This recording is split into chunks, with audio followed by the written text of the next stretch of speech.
That's why they're God backwards.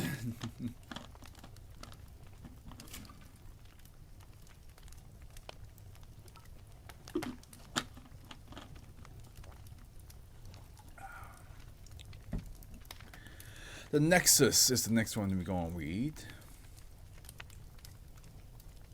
How dog, what is there? Nothing. Just emptiness. Euclid. The path leading to and the chamber housing SCP-1907 is to be secured by 5 armed personnel.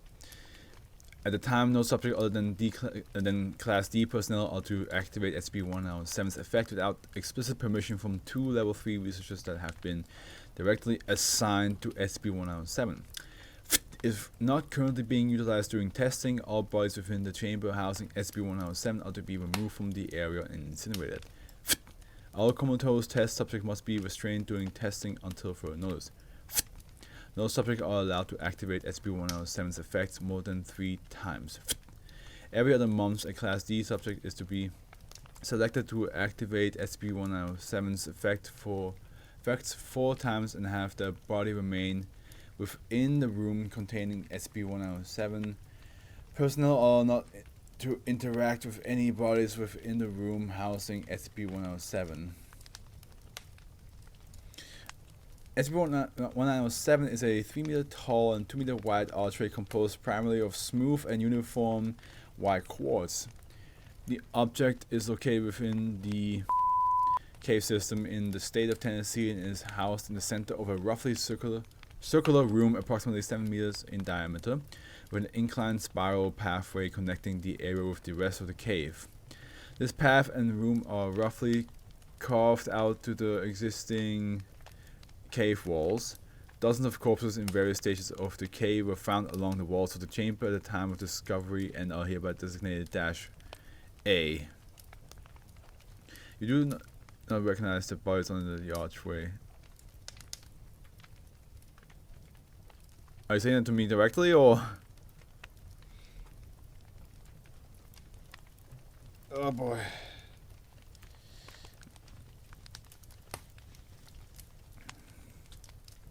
Passing through SCP-1907 causes a subject to... I'm saying it. You're saying it. Well, it's the law now. Passing through SCP-1907 causes subjects to receive a currently unnamed location. Within this space, subjects report a feeling of freedom and unity, as well as communication with various other unidentified life forms.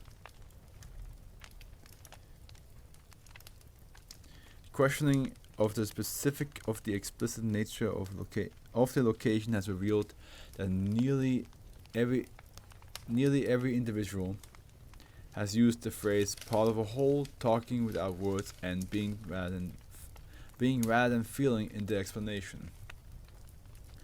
When asked about the appearance of the location, subjects appear to be unable to describe or recall the physical aspect of it.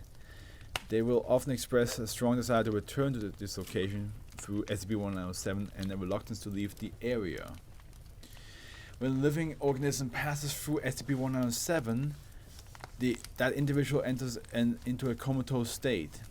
These were removed from the room housing SCP-1907 while in the aforementioned state consistently experience failure of all vital processes. Subject will typically regain consciousness approximately 60 minutes after their first interaction with the anomaly. The recovery time doubles with each interaction until the 4th interaction, at which point subject gains control of when they regain consciousness after passing through SCP-1907. Subject utilizing SCP-1907 past this point will often refuse to voluntarily regain consciousness. However, the ability was proven possible by D15474 in test 9107-Beta-9. Prior to the incident 1907-Tau, instances of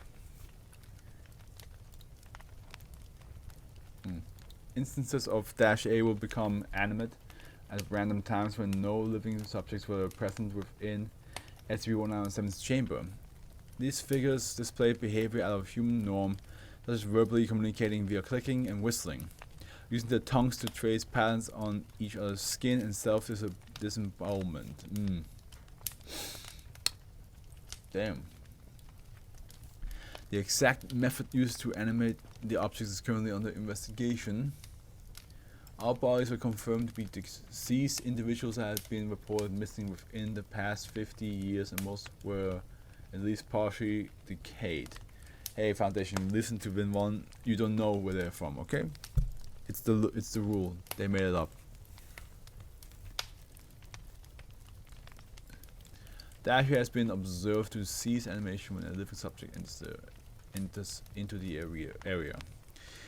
Due to the apparently non-hostile nature of the objects towards Foundation personnel, and to further study behavior, all corpses are to remain within the chamber. See Incident Report Tau. Well, we're here. Incident Report Tau. On the 7th, 1989, during testing with the effects of repeated exposure to SCP-1907, the Class D subjects being used for testing gained consciousness. As to expect, time after a second exposure to the object, an attempt to eat two nearby researchers before being forced back through SCP-1907. The subject's body was restrained and secured to the wall prior to. Next time she regained consciousness, attached the interview log from the incident. Interview log interviewed D83435 Dr. Walter Floyd. The Floyd is beste Lauch. Oh god.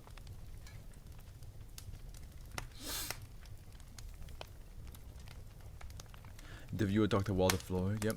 Due to the prior incident in which the subject exhibited aggressive and hostile behavior towards personnel, the subject's body was restrained in order to ensure the safety of non-personnel. Interview commenced immediately following the awakening of the subject.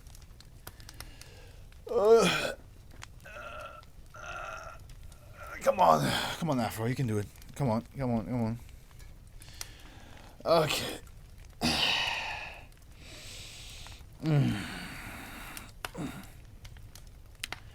Explain yourself. Days is apparently normal, as subjects are known to usually be heavily disoriented upon regaining consciousness after passing through SCP-1907. What do you mean, Doctor? The subject notices restraints. Well, what's this?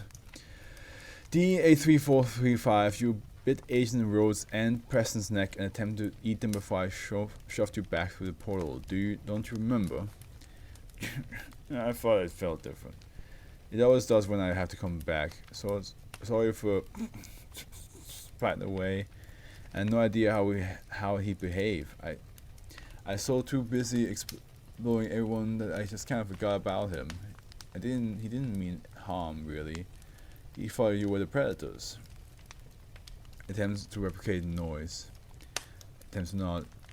Yeah. He wanted to say what my dimensions was like, so I thought, hey, why not just let him use my body? As not like I wanted to go. It's not. Oh, it's supposed to say. It's not like I wanted to go back yet for anything. D8345. Sounds like me. It's gonna blow your mind. I'm voicing him.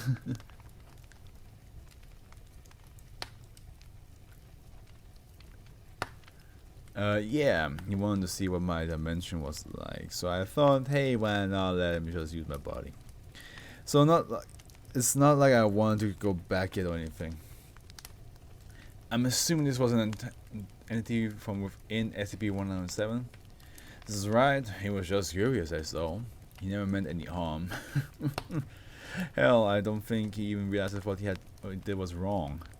You couldn't even tell what the hell was going on. I don't think his kind usually has eyes or ears. Actually, now that I think about it, I don't know why I keep referring to him with a gender. Old habits die hard, I suppose. Aside to Assistant Researcher Lagrange, note the possibility of utilizing SCP-1907 for extra-dimensional exploration, along with increased security. For the subject, very well. Due to the incident that occurred earlier, I believe we are done for testing for the day. When we return to Site 23, you are to tell Mr. Andrews that Dr. Floyd requires you to directly report to Dr. Flanders in Wing 7. There, the validity of your statement will be examined. Huh? What do you mean we're done for the day? Given the recent occurrence, I feel that it would be the best if testing on the object is discontinued for the day and assumed at a later day by a different subject. No, please don't. I have to go back.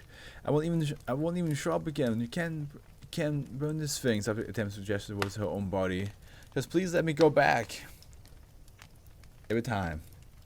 This is the second time today that I gave a manly voice and it's a woman. As I said, testing is done for the day. Aside for Assistant Researcher Lagrange, please sedate the subject so that we can take her out of this restraints.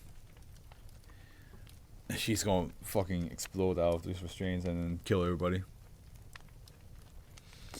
After the subject was sedated and taken down from the wall, approximately 10 mostly intact instances of -A animated, separated her from the Foundation personnel and forced her through the archway. The corpses then assaulted and killed all personnel who, except for Assistant Researcher Lagrange, then passed through the archway and ceased animation. Containment procedures have been revised accordingly.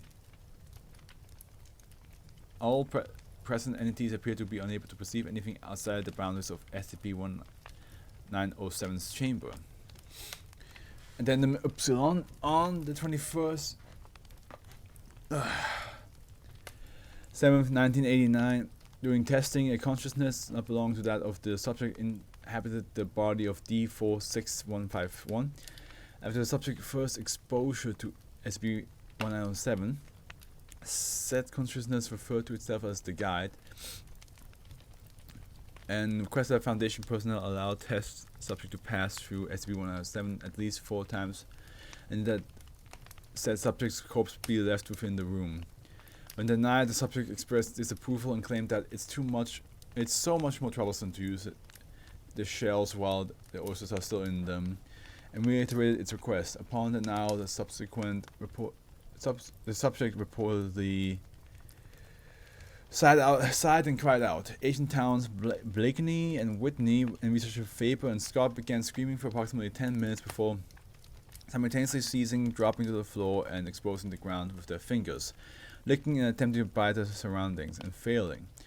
Due to Assistant Researcher Lagrange premature retreat from the scene, no further visuals details are available. However, the 46151 audio device continued transmission. The following is the audio log taken from the Haven.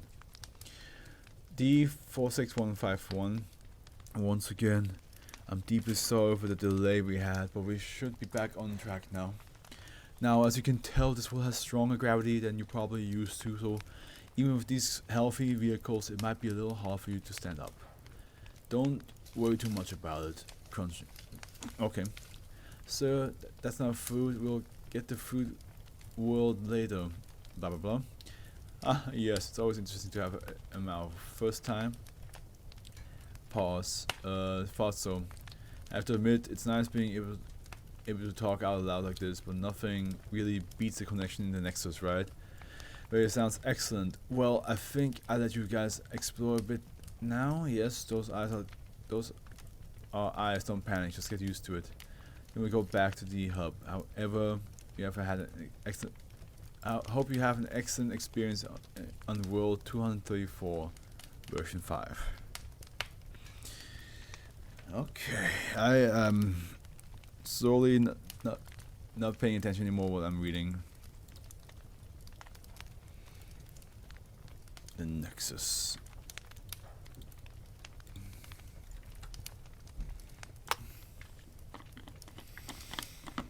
Two more to go, come on.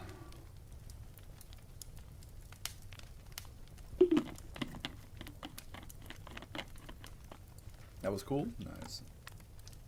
Nice. I probably have to reread that one because... yeah.